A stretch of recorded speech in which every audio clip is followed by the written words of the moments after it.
Aka, hovlini ko'ryapsiz. Biror joyda muammo yo'q. Faqat yuqorilarni ozgina remont qilish kerak. Uka, uyni sotsang men qayerda yashayman? Opa, jim turing. Borimga qara. Hovli menga yoqdi. Hujjatlari joyidami? Hammasi joyida. Kuyov, hujjatlarni bering. Opa, kiring uyga. Mebellari qoladimi? Mebellar hammasi qoladi. Faqat opam bir ikkita mayda-chuyda narsalar bor, olib ketadilar. Opa, bilasiz, kuyovingizni ishlari yurishmayapti. Bizga pul kerak. Akamni o'ylamasangiz ham meni o'ylang, hammasini teng taqsimlaymiz. 2 soatda pulni olib kelaman. Xo'p bo'ladi, aka. Otam kasal bo'lganlarida birontan kelib qaramading. Endi uyni puli kerak bo'ldimi? Nega kelgan sovchilarni qaytaryapsan? Men ham seni to'yingda ko'rsam deyman. Nevaralarimni bag'rimga bossam deyman qiz.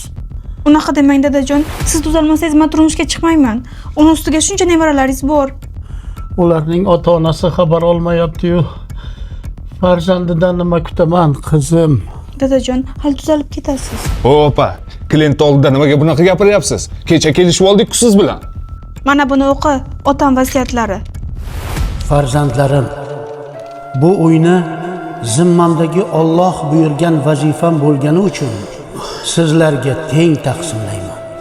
Lekin bilib qo'yinglarki, bu uyga faqat opangizni haqqi bor. Shuning uchun sizlardan iltimosim shuki, opang turmushga chiqib o'z baxtini topganidagina bu uyni teng taqsimlayman. Opa, siz ham meni tushuning. Hozir menga pul kerak. Nima? Endi sizni turmushga chiqishingizni kutib yashaymanmi? Uka, Tezroq uyni bo'shating. Aka, to'g'ri gapiryaptilar. Sal shoshilmasak bo'lardi. Qarachi nima deyapti? Kuyov to'ra.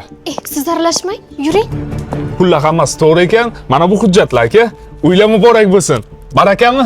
Baraka. Tezroq uyni yig'ishtiring. Rahmat sizga. Voy, aka, to'xtang. Ey, to'xta. akajon, uylaringiz ko'p deb eshitdim. Ijaraga uy topgunimcha shu yerda tursam maylimi? Shu paytgacha uy topmadingizmi? 40 kun oldin otam o'tib qoldilar. Shunga ulgurmadim. Mayli. Unda tezroq hal qiling. Rahmat akajon.